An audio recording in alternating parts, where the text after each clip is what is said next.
আগামীতে ইচ্ছা নাই যে আর চামড়া কিনবো, এটুকুনি আশাবাদ রাখতে পারি। মানে এত কষ্ট করে যদি 2 পয়সা না উপার্জন করতে পারি তো সেটা করে লাভ নাই। আমি মনে করি যে এখানে মৌসুমি ব্যবসায়ীরা তাদেরকে যদি এবারে লোনের আওতায় আনা যেত, ট্যানারি মালিকদের যে 2% হারে লোন দেওয়া হয়, এদেরও যদি লোন দেওয়া হয় তো ব্যবসায়ীদের অনেকেই টাকার অভাবে কিন্তু চামড়া ক্রয় করতে পারেনি। নাটোর, কুষ্টিয়া, বিভিন্ন জায়গার ব্যবসায়ীরা এখানে চামড়া খরিদ করছে এবং সরকারের বেঁধে দেওয়া দামেই চামড়া ক্রয় চলছে। ভবানীপুর থেকে আসছি, চামড়া 70 পিস আনছি, এখন 30 পিস বেশি। আর যে চামড়া দাম হচ্ছে তাতে আমাদের অনেক টাকা লস হচ্ছে। আমাদের ছাগলের চামড়াটা কিনা পড়ছে 60 টাকা 70 টাকা, লবণ টবণ দিয়ে অ্যাভারেজ 120 টাকা খরচ আসছে। খরচ আসার পরে মনে করেন হাটে আসছি, হাটে আসার পরে সে ছাগলের চামড়া 60 টাকা 50 টাকা করে বিক্রি, এটা তো পুরোটাই লস হয়ে গেল। আমাদের মনে করেন লবণ খরচ কিনা টিনা দিয়ে গড় ভত্তা আছে, মনে করেন 800 টাকা খরচ আছে, কিন্তু আমরা এই বাজারে সেই 800 টাকা মূল্যে সেই চামড়া আমরা বিক্রি করতে পারতেছি না। আমাদের এই গড়ে এনে 700 আর 750 টাকা বিক্রি হচ্ছে, এতে আমাদের প্রচুর লস যাচ্ছে। ছাগলের চামড়া আমাদের 20 পিস বিক্রি হয়েছে 60 টাকা করিয়ে।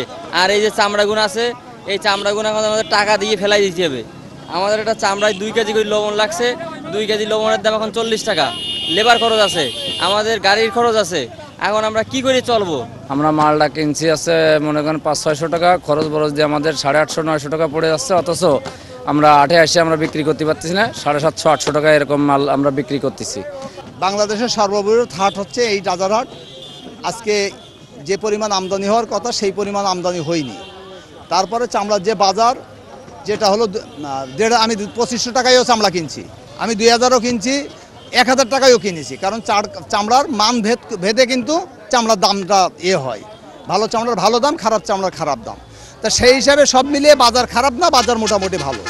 সরকার যেভাবে নির্ধারণ করেছে সেই দামে কিনা বেচা হচ্ছে। আমরা যে দামে মাল কিনেছি সে দাম আসলে আমরা সে দাম পাচ্ছি না। আর আমাদের এইভাবে যদি হয় তাহলে আমাদের লাভ ভাবে আমাদের লস হবে।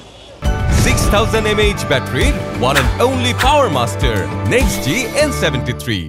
সরকার যে নির্ধারণ করছিল যে ঢাকার বাইরে তারা 50-55 টাকা ফুট কিনবে, এটা এখন আমরা এখানে 30-35 টাকা ফুটে কিনা বেচা পাচ্ছি, 50-55 টাকা রেট পাচ্ছি না।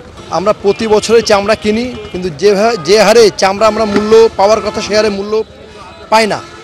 ঢাকা থেকে চামড়া রেট বেঁধে দিয়েছে 50-55 টাকা ফুট, কিন্তু আমরা ফুট পাচ্ছি 30-35 টাকা ফুট। সেই হারে আমাদের এই চামড়ার নিশ্চিত যে আমাদের লস হবে। সরকারের দাবি আমাদের মানে যেটা নির্ধারিত মূল্য সেটা আমরা চাচ্ছি। মাল আসার কথা সেভাবে মাল আসেনি, আর সরকার যে রেট দিয়েছে ওই রেট অনুযায়ী আমরা চামড়া কিনতেছি। এখন লাভ লস হলেও আসলে মাল কিনতেছি, আমাদের বিক্রির সাথে এখনো কোনো আসলে মিল নেই।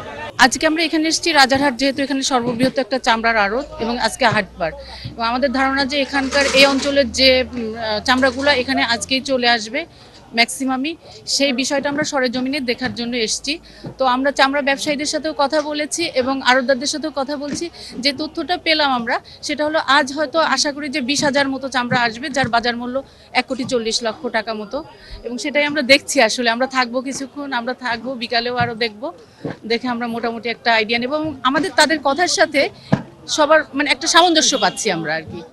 চামড়া সংরক্ষণের সাথে জড়িত তাদের সাথে ইতিমধ্যে আমরা মিটিং করেছি। তাদের যে ধরনের আইনগত সহযোগিতার প্রয়োজন আমরা প্রস্তুত আছি। আর আপনারা জানেন যে ঈদুল আজহার পরে একটা বিপুল পরিমাণ চামড়া সংরক্ষণ করা হয় এবং এই চামড়া যাতে পার্শ্ববর্তী দেশে কোনোভাবে পাচার না হয়ে যায় সেই বিষয়গুলো আমরা মাথায় রেখে আগে থেকে আমাদের যে জেলা বিশেষ শাখা আছে এবং ডিডিটি ব্রাঞ্চ যারা আছে তারা ইতিমধ্যে কাজ করছে যাতে সংগঠিত কোনো সিন্ডিকেট এই চামড়া পাচার করতে না পারে।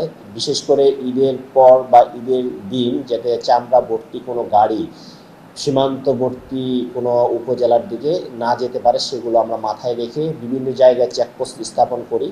বিশেষ করে চামড়া প্রসেসিং ইউনিটগুলো বেসিক্যালি ঢাকা বা বিভাগীয় শহরে উপস্থিত, ওই দিকে আমরা যে গাড়ির মুভমেন্টগুলো সেগুলো দিই এবং সীমান্তবর্তী কোনো উপজেলার দিকে বা বর্ডারিং এরিয়াতে গাড়ির মুভমেন্টগুলো আমরা করতে দিব না। আমরা চেকপোস্টের মাধ্যমে যথাযথ সদুত্তরের পরেই তাদেরকে আমরা ঢাকামুখী করে দেব।